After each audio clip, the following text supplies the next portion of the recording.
Tim, what are you hearing then about the products that Apple has lined up?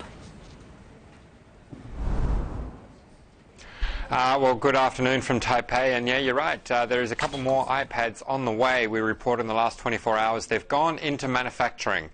That means that the suppliers who are going to be assembling them are ready to bring them out, and that points to new iPads by the end of this quarter, maybe early next quarter. At the moment, what we can tell you is that there's a new version of the 9.7. That's the full-sized iPad. That's the kind of the most familiar form factor that they've brought out for quite a few years.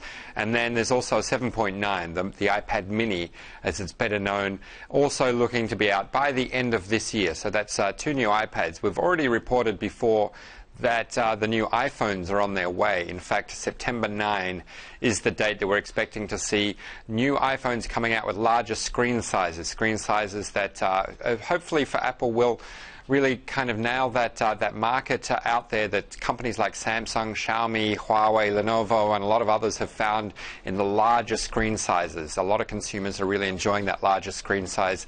Apple finally coming to that party with their larger screen size in September. So that's two iPhones, two iPads by the end of the year. And September the 9th could be a crucial date for some of this. How important is all of this for the suppliers like Hon Hai, the suppliers that you are focused on in your part of the world? Well, Hon Hai is a key one, and that's a really good point you bring up. For the year to date through to the end of July, so January through July, Hon Hai's sales are only up 0.8%. So it's almost little changed, almost no change at all. And now, of course, the first half of the year for companies like Hon Hai, for the supply chain, is always slow. Traditionally, we see that end-of-year push for companies like Apple.